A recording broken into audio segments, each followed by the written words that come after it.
Let me start by telling you something I've never told anybody, not even my fiance. There was a period in my life, not that long ago, where I made an effort to start appearing in more photos of my kids. I've always been a behind the lens kind of person, and I hadn't suddenly come over all photogenic. In fact, quite the opposite. But I was doing it because I genuinely wasn't sure that I was going to be around for much longer. And I really wanted my little kids to be able to see photos of me, talk about me, and remember me as they got older. This was when I hit midlife, and that's where this story starts. I'm Lytton. I'm a father of young twins, a girl and a boy, and I'm gently approaching the age of 50. I also run a metabolic health business called Nico. My weight has yo-yoed my entire life. Up and down, up again. I've been around the same weight no matter what I did, but I've never been quite where I wanted to be and fit the clothes I want to fit, really. I did the London Marathon once, and the same year I did a 50-mile bike ride to Brighton. Put in a lot of work to do that, and the weight really barely shifted. It was probably around 4 kilograms. I've always moved around the 70 kilogram to 80 kilogram range, but during the pandemic, something really changed for me, and my weight crept up all the way to 95-ish kilograms. And I was not well as a result. I had closed my business to become a stay-at-home dad to the young twins, and one day, when they were about 18 months old, it suddenly became illegal to use playgrounds, and we could only go out for an hour each day. I'm sure you remember that period fondly. For many of us during lockdown, our usual routines went completely bonkers. Social routines were the thing that, we were all really annoyed with the government for messing around with these lockdowns. But the disruption meant that sleep, diet, movement, everything else went bananas. I'd already had the disruption that raising 2 babies at once brings, but this really screwed me over. I'm talking with 2020 hindsight here, where I know what was happening. At the time, though, I didn't see it. And I really didn't see that extra weight that was piling on. First of all, I didn't notice because it's a gradual change. The human body puts on fat gradually. Also, I was living in this body in drawstring trousers and pajama bottoms. You all were really, right? It was 2020. The other thing that hindsight shows me is that some of my beliefs were working against me. The most important one was believing that my weight had nothing to do with my health. I've always wanted to be an advocate for fairness and equality, and I've always supported the idea of health at any size, even though with a little skepticism. But when my doctor asked me on the phone whether I'd considered losing weight, without even looking at me, mind you, it was COVID times, I pretty much told her that was none of her business, which, knowing what I know now, is hilarious. She was talking to me because I was being investigated for several health conditions. My personal life also was suffering. And the worst thing, I was having these absolutely debilitating migraines that were stopping me from doing the one job that I had at that point, really, which was looking after the twins. So I tried, because I got pandemic parenting burnout, to go back to work as a freelance communications trainer, which was my profession, something I was good at. It's always come naturally to me, and I couldn't do it. I couldn't get started. I couldn't think straight. I couldn't produce the content I needed to. I couldn't pitch or pick up clients the way that I just used to naturally. I used to do so much creative work, and I thought I just aged out of it. Like the spark had just faded, and I just didn't have the energy, the creativity, or the drive. I was also convinced something was seriously wrong with my body, like final wrong. And the tragic, slightly comic thing about all this is I didn't even clock how much weight I'd put on until I started seeing myself in the photos that I was deliberately taking so that I'd appear with my kids. I'd look at them and think, oh, who is that guy? There was something really wrong. And I hated what I saw more and more. So I admitted there was a problem. I tried to lose the weight, and that went wrong. I started off by buying an exercise bike, only to extend my previous approach to outrunning a bad diet and realize it just wasn't working. And then I was following all the advice, like low-fat, ultra-processed meat products because I'd gone vegetarian, meal replacement drinks advertised by celebrities. All this stuff was designed for some fictional standard European male with a clear schedule and a perfect metabolism who clearly doesn't actually exist. And things were getting worse for me, not better. The scales were even creeping up. Then a very good friend of mine called. He told me he'd just taken over a new startup that was using technology that was originally developed for diabetics. They're called continuous glucose monitors. And in that call, he explained to me properly, for the first time, what type 2 diabetes is. It's not like I'd never heard of type 2 diabetes before. My mum has been type 2 diabetic for a while, and I just hadn't really paid attention. I'd never understood that for most people, type 2 diabetes is a condition brought on by diet and lifestyle. Nobody had ever explained that to me. No, the GP didn't.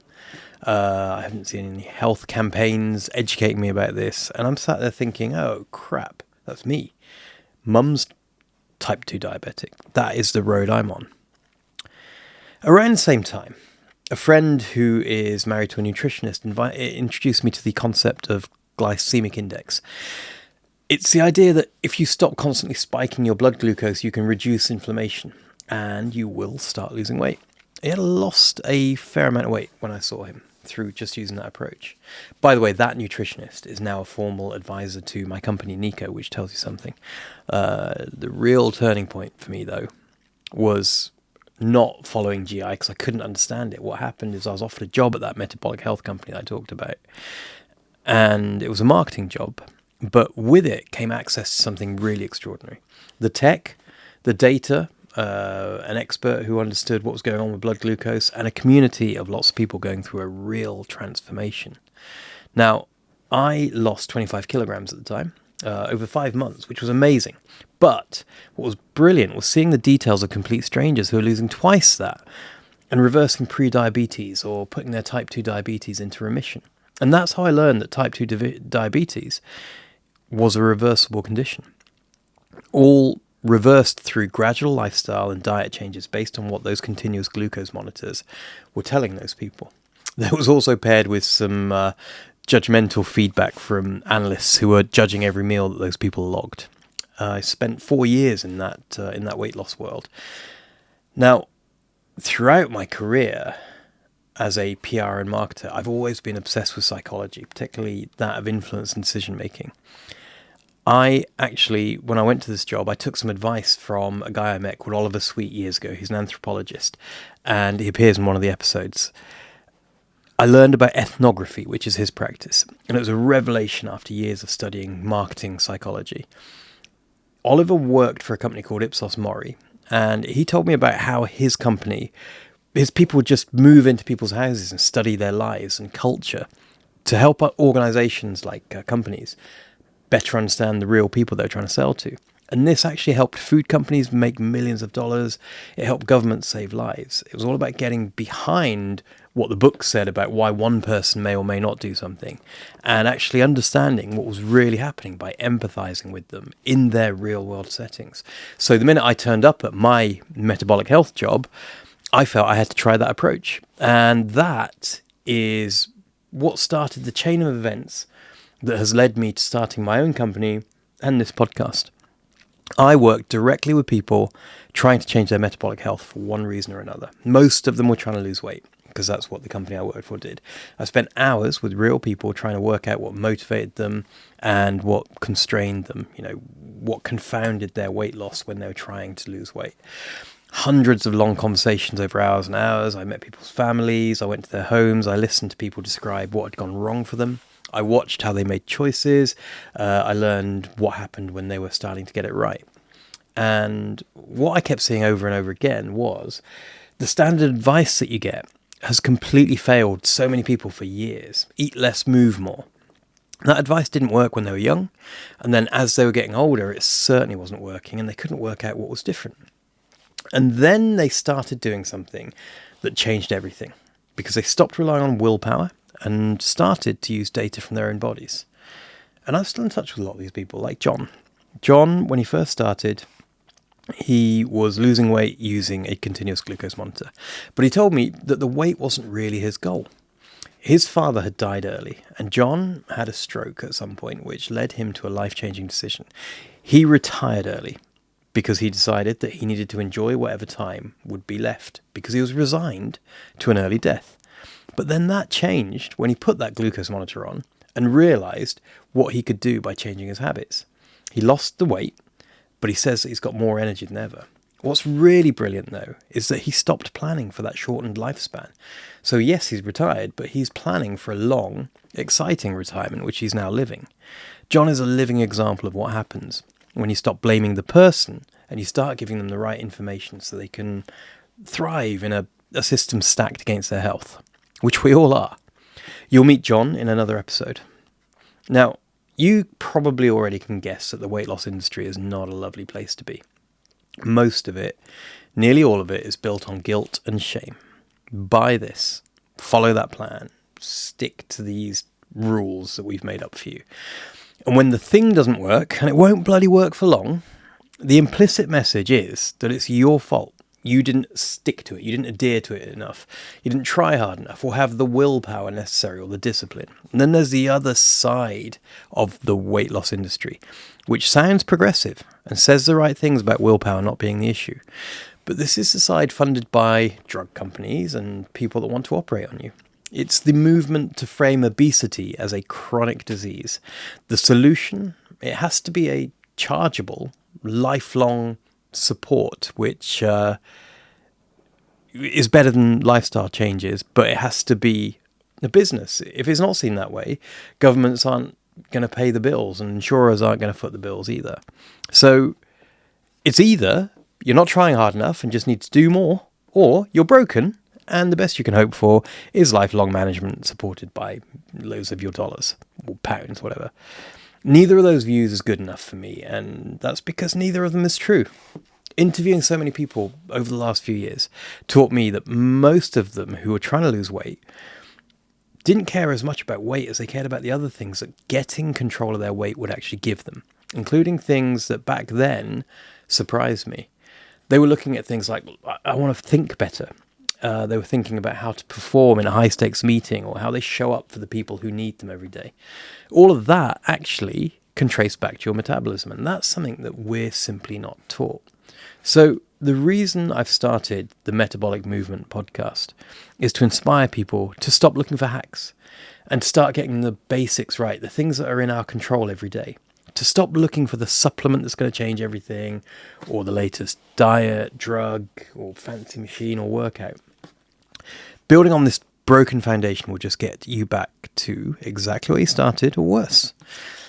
I want you to understand that everything in your body is connected. So sleep, stress, hydration, movement, nutrition, they're not optional extras or modules. They're all interconnected things that are part of your biology. And you can't just think about your biology. Your metabolism will affect how you are emotionally, and in turn, your emotions will affect your metabolism. So you have to think about your environment, your social interactions, the way you talk to yourself. All of these things will affect your overall health. So let's look at learning about the fundamentals without having to commit to a new plan or new drugs or fancy machines. Don't commit to something that's overwhelming so that it lasts only 2 weeks. No 6-week body challenges here, right? Instead, we can learn about habit and lifestyle changes that are realistic, can fit into your life, and can last for the rest of your life.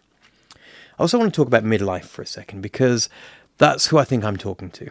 It's who I think is following me at the moment. First of all, who knows what midlife actually means anymore? You could be technically midlife 35 to 55, whatever it is. Hopefully you're seeing past midlife as a time for crisis. I'd like you to see it as an opportunity, a massive one. We've been sold this absolute lie about what it actually means. Stick with me and unlearn what's been put in your head about midlife and about aging. We're told that your metabolism slows down in midlife, that it's inevitable, but that's not actually true. The research proves it. What actually happens is your lifestyle and habits change. You accommodate your family, your children. You accommodate more work, more responsibility, more pressure. Most of us also start actually building up insulin resistance over time, which I'll go into in another episode.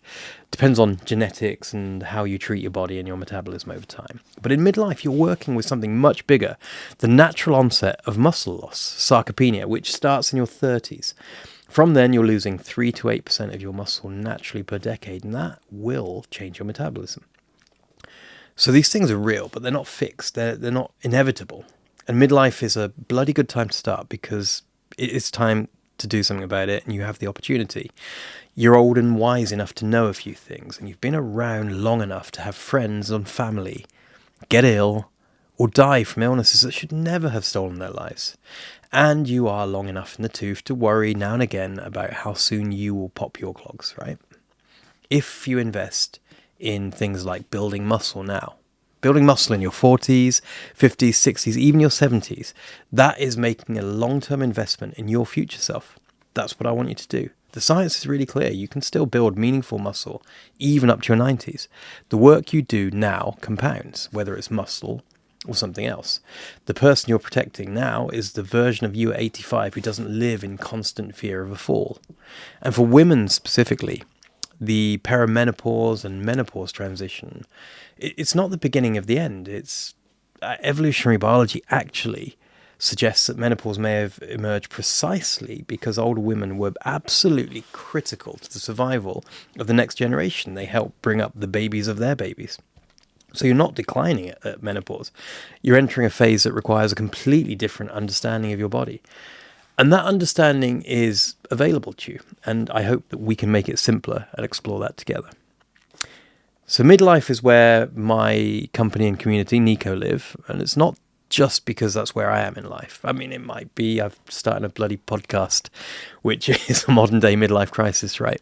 But on the online community, which is free of charge, you can join, nico.live. It's all about improving your metabolic health. And nearly all the people who join just happen to be above the age of 35. It's a period where the stakes are really high.